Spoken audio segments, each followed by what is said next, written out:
there is a level of purpose so powerful it becomes unbreakable. Not because life gets easier, but because your identity no longer bends under pressure. Imagine waking each morning with a clarity so sharp it cuts through fear, distraction, and doubt. Have you ever wondered why some people never lose direction no matter what storms arrive? Why their actions remain steady while others collapse under the weight of hesitation? The answer is not motivation. It is not discipline either. It is something much older, carried by warriors, monks, and philosophers who understood a simple truth. A person with purpose stands firm even when the world shakes. Think about your own life. How many times have you felt the spark, only to watch it fade within weeks? How often have you known what to do, yet slipped back into the gravity of old habits? This is the silent battle we all face. But the ancient concept of Ikigai reveals a path where struggle becomes alignment and action becomes natural. If you stay with this story, you will discover how a single shift can turn your life from scattered effort into unstoppable direction. If this resonates already, subscribe to the channel, leave a like, and share in the comments what purpose you are searching for. Now let us begin. Chapter 1. The Awakening.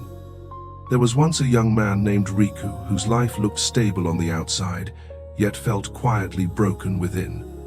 He had a job that paid well enough, and friends who believed he was doing fine. But every morning he woke with the same hollow feeling, as if his actions were being carried out by someone else. He worked hard but never felt progress. He wanted change but could not create a direction strong enough to follow. His life was a cycle of brief motivation, followed by slow collapse. Each new goal began with fire, new routines, new plans, new promises that this time would be different. But the pattern always returned. Day 1 felt powerful. Day 3 felt uncertain. Day 7 felt blurry. By day 10, the old gravity pulled him back into the life he was trying to escape. It was as if his inner compass had no true north. Without purpose, he chased effort for the sake of effort, and with no anchor, every wave could knock him down. One evening, Riku sat alone in his apartment, staring at a list of goals he had written during a burst of inspiration. Fitness goals, career goals, learning goals, all disconnected, none meaningful. He felt a pressure rising inside him, a sense that he had been living on autopilot for years, drifting further from the person he secretly wished to become. Why was he unable to stay consistent? Why did every attempt dissolve into the same silent surrender? The answer appeared unexpectedly during a conversation with an elder at a small Zen center. The elder looked at him with calm eyes and said, "You do not lack strength. You lack a reason that is stronger than your resistance."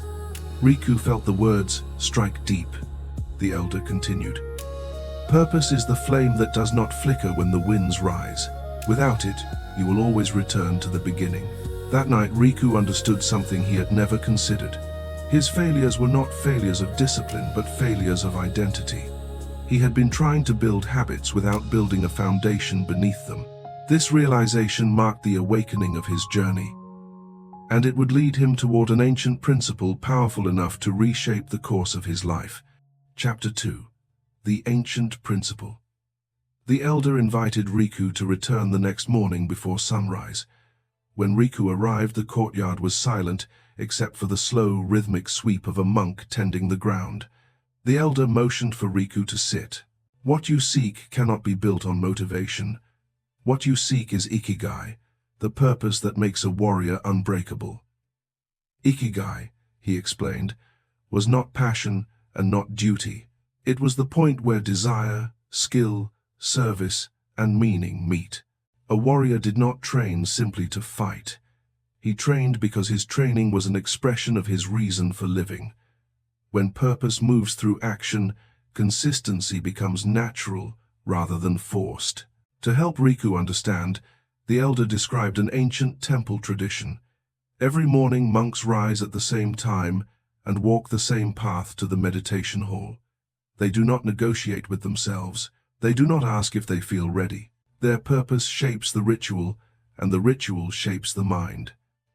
Neuroscientists at institutions like Harvard have discovered a striking parallel. When the brain attaches meaning to a behavior, it activates deeper motivational circuits than when the behavior is based on reward alone. Meaning becomes fuel that does not burn out. The elder pointed toward the mountains. When a river knows its direction, it cuts through stone, not because it is powerful, but because it is patient and aligned. Your life must become that river. Purpose directs strength where it belongs. Riku felt something shift. The idea of Ikigai was not abstract philosophy. It was a principle that explained why his efforts had always failed. He had been trying to push a life that had no fixed orientation. The elder explained that discovering Ikigai required brutal honesty. What gives you energy rather than taking it? What skill you feel called to sharpen? What the world needs that you feel compelled to offer? And most importantly, why any of it matters. As dawn light filled the courtyard, Riku realized that he was standing at the doorway of a new path. But purpose alone would not protect him. He would soon face the war that happens inside every human being on the brink of change. Chapter 3. The Internal War. The next weeks became a battleground Riku had never experienced before. As he attempted to reshape his life around his emerging purpose, something inside him pushed back with unexpected force. His mind resisted every new action, as if defending an old kingdom. This was not laziness, it was biology. Modern neuroscience reveals that the brain favors familiarity over growth because familiarity equals safety. The moment Riku tried to replace old routines with meaningful ones, his limbic system triggered alarms. Doubt rose. Fatigue appeared. Thoughts whispered that he could begin tomorrow. This internal resistance was not personal failure. It was the ancient survival mechanism designed to keep humans within predictable patterns. Riku noticed the conflict each morning. His purpose called him forward while his mind anchored him to the past. Some days he felt unstoppable. Other days he felt like two versions of himself were fighting for control. The elder had warned him about this. The mind protects the identity it knows even when that identity is suffering. One night Riku asked the elder, "Why does my mind try so hard to stop me when I am finally doing what matters?" The elder replied, "Because every meaningful change is a small death. The old self must weaken for the new self to rise. Your mind is not your enemy. It is frightened because it does not yet trust your purpose." The words resonated deeply. Riku realized that purpose was more than inspiration. It was a contract with his future self, and the internal war was the test of whether that contract would hold. During this stage he experienced emotional storms: fear of failure, fear of success, fear of becoming someone others no longer recognized. "These storms are common," the elder explained. "They show that transformation has begun. But storms only break those who stand still. You must keep moving." Riku began practicing a simple method. When resistance rose, he named it, breathed through it, and returned to action. Slowly the fear lost strength. Slowly his new identity sharpened. The internal war had not ended, but he was no longer fighting blindly. He now understood its purpose. Chapter 4. The One Way. The elder knew Riku's purpose meant nothing without structure, so he introduced him to a discipline older than any modern system: the One Way, a path where choice is removed, so action becomes inevitable. Riku quickly learned that clarity of purpose is fragile unless anchored by ritual. The elder handed him a sheet of paper.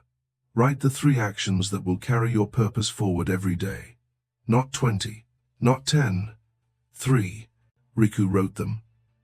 Morning training, 1 hour of study, and a single step toward his long-term mission. "Good," the elder said. "Now fix the sequence. Same order every day, same time, same environment. Do not negotiate with yourself." He explained that decision-making drains the brain's energy faster than physical effort. Neuroscientists call this cognitive load. Every small moment of hesitation weakens the momentum needed for purposeful action. Warriors remove these points of friction through strict repetition. Identity grows inside predictability. Riku adopted the method reluctantly at first. Each morning he would rise at the same hour and move through the sequence, training, study, mission work. There were no questions, no adjustments, no alternatives. The one-way demanded devotion.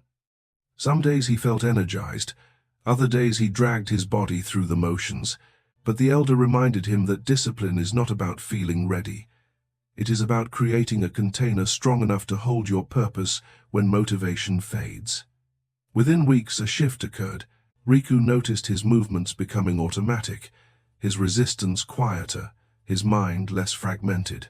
He realized he was no longer waking up, deciding who he wanted to be. The question had disappeared. The actions had begun to choose for him. This was the silent power of the one way. Once the path is established, the self follows. Riku finally understood that consistency was not built on inspiration, but on the removal of inner arguments. The one way was not rigid discipline. It was identity training, and he was beginning to recognize the person he was becoming. Chapter 5. Practice without gaps. Riku soon discovered that most people fail not because of weakness, but because of interruptions. A single missed day becomes permission for two. Two become a week becomes surrender.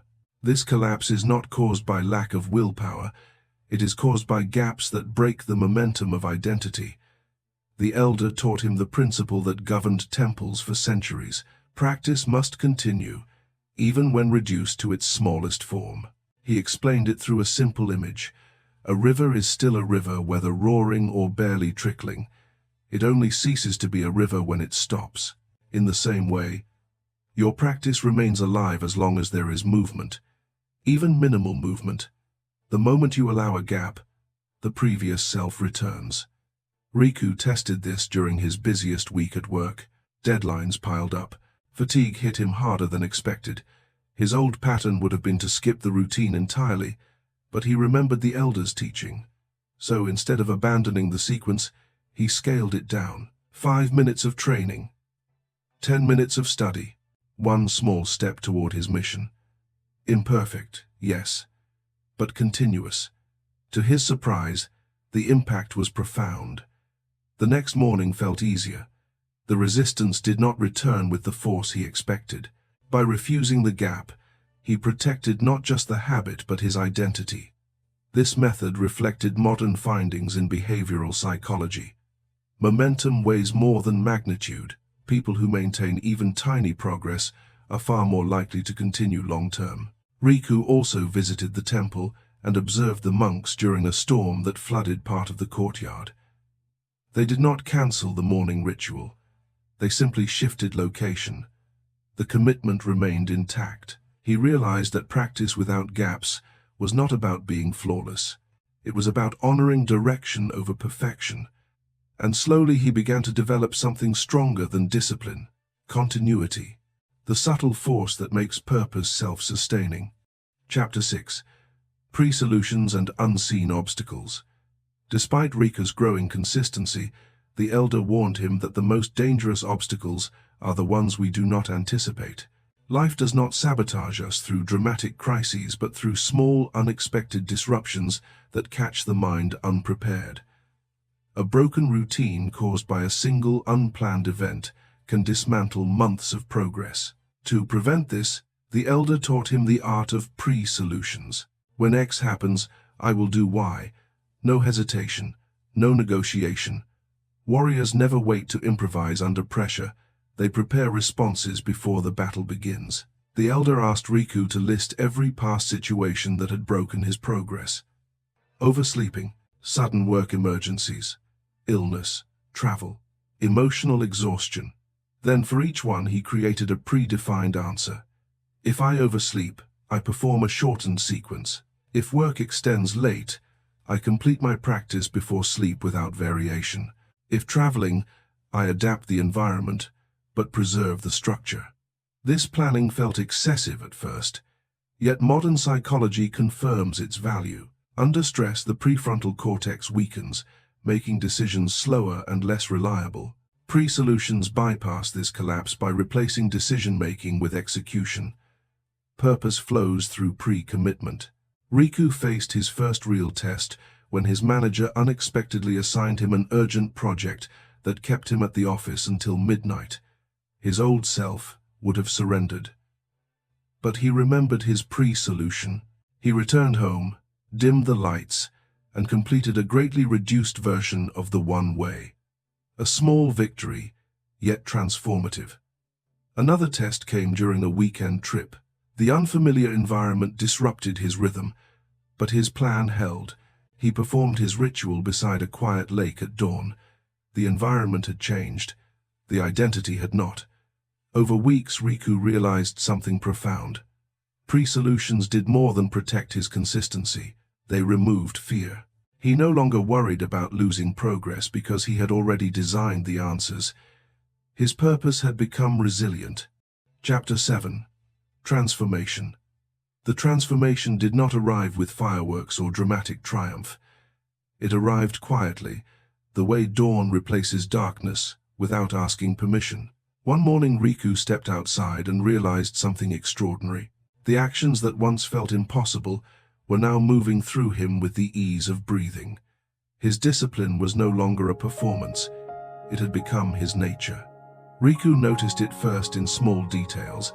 He no longer debated with himself when the alarm rang. He no longer questioned whether he felt ready to train, study, or advance his mission. There was a calm certainty in his movements, a steadiness he had never experienced before. The internal war still existed, but its voice had softened into a distant echo. His identity had grown louder. The elder watched him carefully. "You have crossed the threshold," he said, "not because you are perfect, but because you no longer break when life bends you. Purpose has become your armor and your guide. You are no longer driven by force. You are moved by alignment." Riku reflected on the path behind him. The awakening, the discovery of Ikigai, the brutal honesty of recognizing his inner resistance, the creation of the one way, the discipline of practicing without gaps, the wisdom of pre-solutions. Each stage had reshaped him piece by piece, chiseling away the self that had lived in hesitation. He realized that transformation was not a moment. It was a sequence of choices repeated until the old identity dissolved. Neuroscientists describe this as identity consolidation. When actions, values, and purpose align long enough, the brain rewires itself to support the new self automatically.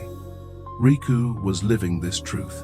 One evening he walked through the temple garden, feeling the weight of his journey settle into clarity. He understood now why warriors trained the same movement for years, why monks repeated rituals without fail, why people with deep purpose seemed unshakable.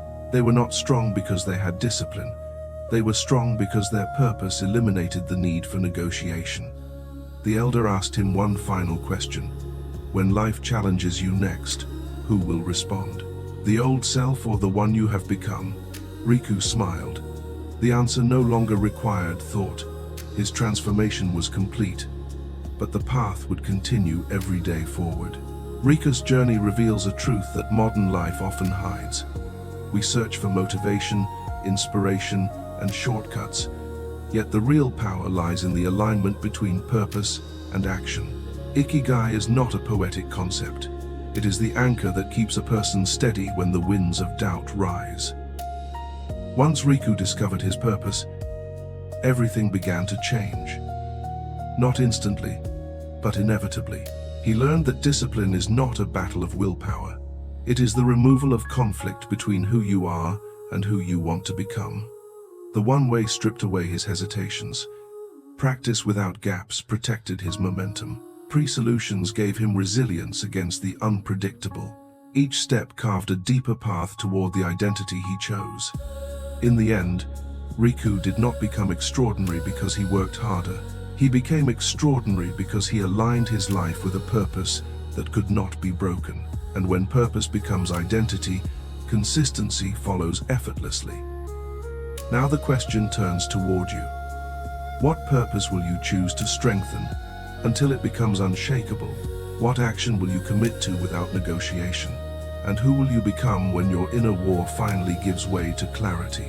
If this story offered you insight or direction, subscribe to the channel, activate the bell, and leave a comment declaring the purpose you choose to follow.